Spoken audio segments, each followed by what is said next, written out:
na isa sa inyong veterinary para i-celebrate niyo po yung National Arts Month. Tama po ba, ma'am? Yes po. Okay po. Party po ito ng National Arts Month, no? Kasi February pa po tayo. Last day nga lang. Ano po? Habol pa. Habol pa po. Okay. Okay, mayroon pa? Sige pa. Gray! Papain pa yung iba. Gray! Sa likod, adjust Gray! na po ng konti sa likod. Dito po, pwede pa rito. Di ba we are best friends? Okay po. Ipapakilala ko rin po sa inyo si Sir Ed Castor. Si Sir Ed po ay isang artist po ng Angono Rizal. Siya po ay founder ng Grupo Sabado. Siya po ay nagpapa-free art workshop tuwing Saturday po sa SM Angono. Libre po yun. Diba? Yung Saturday, bakasyon pwede. Ha? Sa bakasyon pwede.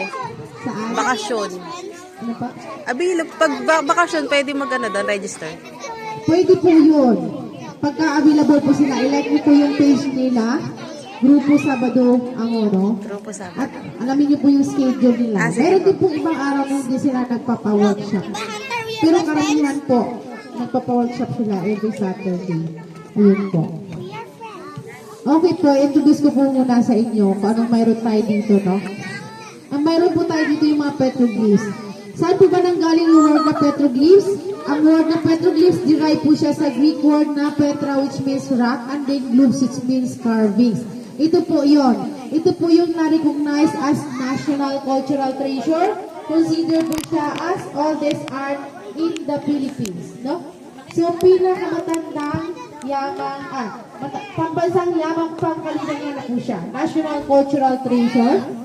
So, na-recognize po siya na pinakamatandang art ng Pilipinas. O, biruin nyo, sa Angono Rizal matatagpuan ang pinakamatandang art ng Pilipinas.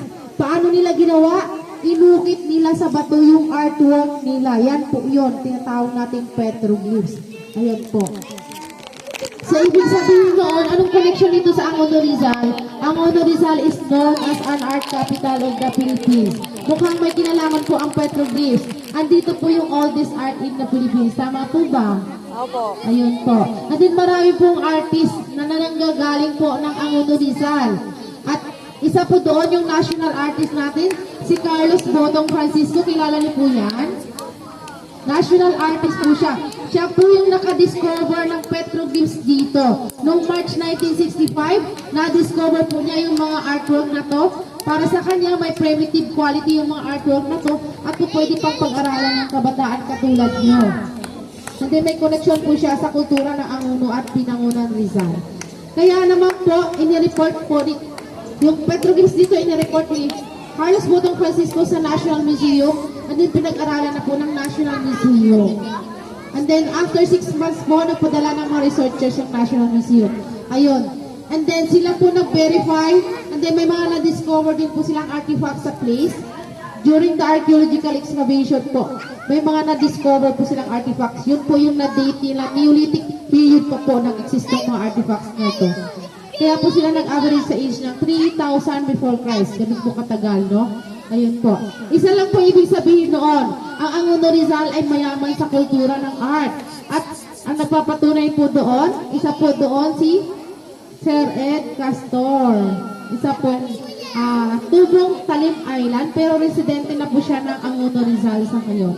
So marami po siya ang sinalihan din po na grupo ng mga artist. Ayun po. So ngayon po, i-discuss po, tuturuan po kayo, sisali po kayo ni Sir kung sinong interesadong sumali, kung paano po gumawa ng painting gamit po yung mga indigenous materials like atsuete, turmeric, coffee, ano pa sir?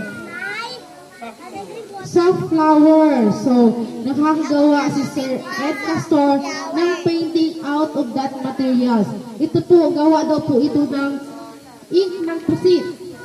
Diba? Ink ng pusit, nakakagawa siya ng image ni Carlos Botong Francisco. Just imagine, di po ba? Ang galing-galing po ni Sir Ed. So, sa ngayon po, sinong gustong sumali, meron po kaming materials. Limited lang po. Yung mga interesado po, ayun, itaas ang kamay yung mga sasali. Ayun, bibigyan natin sila ng materials para sumali.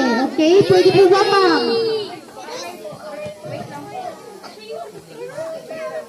Yes, ma'am. Imamanage po ni ma'am kung saan yung gusto kong sumali. Ano po. Ding! Hi!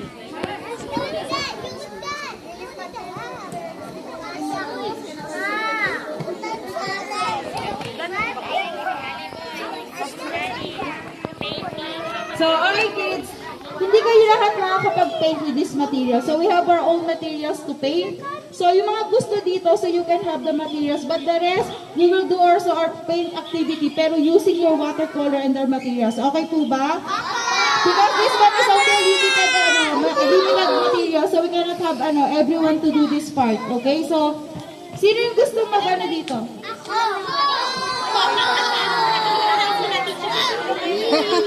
Lahat na.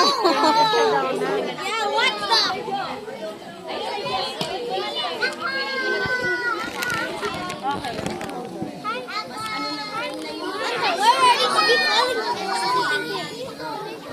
Yay! It keeps falling on my foot.